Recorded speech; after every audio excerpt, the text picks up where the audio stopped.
Zdravíme všetkých fanúšikov facebookovej stránky jailbreak.sk.cz. V dnešnom videu si ukážeme software menom iTools, ktorý vám zjednoduší ovládanie vášho iDevice.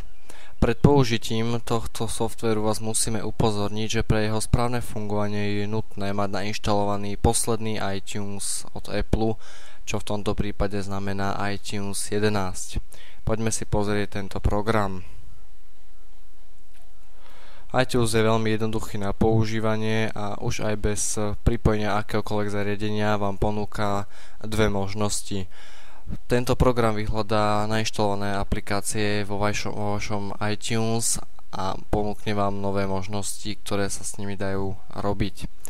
Ďalším vodcom sú nástroje alebo tools, kedy iTunes asociuje všetky súbory IPA, vie vytvoriť zálohu iTunes, vie vytvoriť aj automatickú zálohu, kedy sa bude záloha obnovovať neustále, novšia a novšia. PLX IPA, to znamená prenesenie formátu PLX, čiže .plx do formátu IPA, ktorý je základný formát pre všetky aplikácie do iDevice.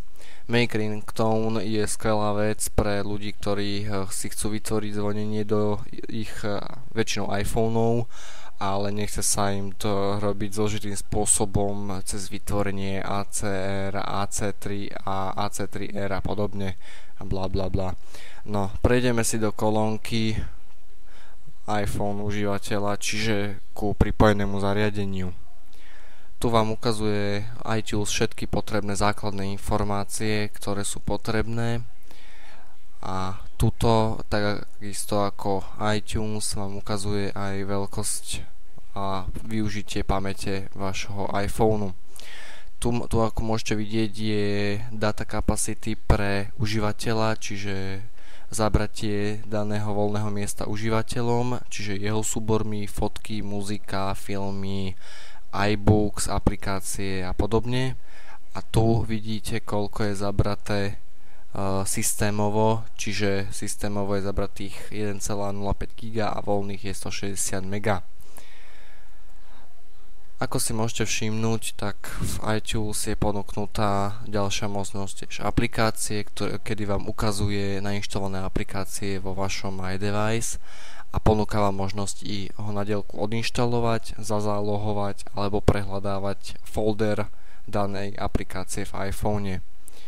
Je to skvelé, keď si chcete zazálohovať ku príkladu hru, pretože viete, že budete robiť restore, downgrade alebo upgrade. Média. V médiách si môžete prezerať svoju muziku, čiže svoje knižnice. Ako príkladu, tu sú muzika, zvonenia, video, podcasty, iTunes U, TV show, audioknihy a My Music video a Voice Memos. Veľmi jednoduché je v tomto nástroji, že môžete si veľmi rýchlo pridať akúkoľvek pesničku, ktorú chcete. Ako si môžete všimnúť, iba som označil, čo som chcel, pridal som import a tento program už ich automaticky pridáva do mojej knižnice priamo. Ku príkladu tu vidíte aj progres, aký je, celková veľkosť všetkých súborov, ktoré čo kopíruje a podobne. Počkáme si, kým sa skopíruje. A ďalej môžete si prezerať aj vaše fotky, môžete si do ňoho importovať alebo exportovať von. Ďalej, ak máte iBooks, tak vám ponúkne možnosť aj, že môžete si knihy importovať, exportovať. Tým, že ja iBooks nemám vo svojom iPhone, tak sa ma spýtal, či chcem alebo prajem si stiahnuť z App Store aplikáciu iBooks. Zatiaľ nie. Storage nemáme potuchy, čo s týmto zatiaľ, ale bude to asi niečo s pamäťou pevnou telefónu. Informácie. Čiže tu, ako môžete vidieť, môj iPhone používa iCloud na uloženie kontaktov, nepoužíva ho takže ukladá do počítaču, čiže nemôže ich prečítať tento program. ale ak máte svoje informácie ukladané do telefónu, svoje kontakty, tak tento program vám ich s radosťou prečíta, vie ich expedovať alebo importovať. Vie čítať aj messages, note, všetko, čo máte a všetky informácie.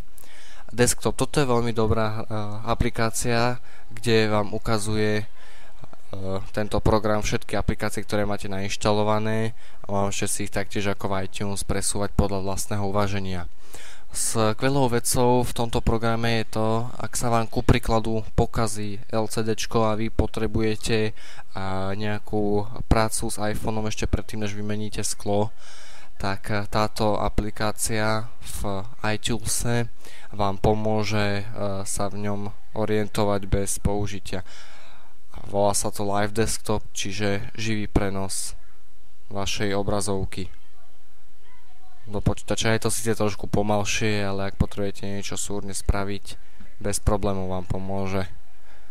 Môžete si ju aj nahrávať vašu plochu, dať si ju na full screen alebo si ju nafotiť, čiže snapshot.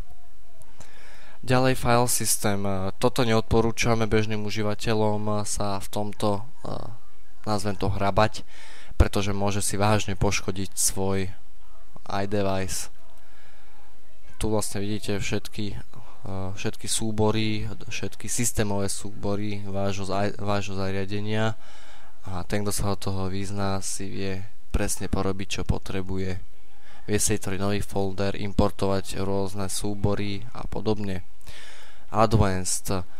Toto vám pomôže vyčistiť vaše zariadenie od zbytočného bordelu a znečistenia od zbytočných súborov a logov a podobne.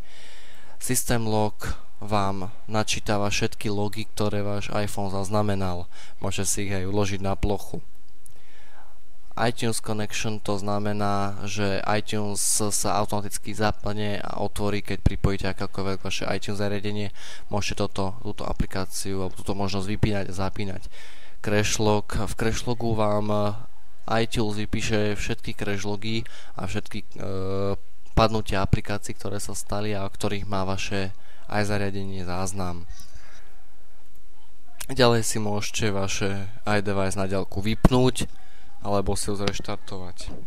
Táto aplikácia je veľmi dobrá vec, keď potrebujete si ho na diaľku reštartovať v prípade, keď vám nefunguje napríklad sleep button alebo podobne. iTunes 2013 je najnovšia verzia, ktorú vydali. Vo videu vám ďalej aj napíšeme samozrejme link, kde si ju stiahnuť. Tento program funguje pre platformu Windows aj Mac. Ďakujeme vám za pozornosť a tešíme sa pri ďalšom videu. Dovidenia.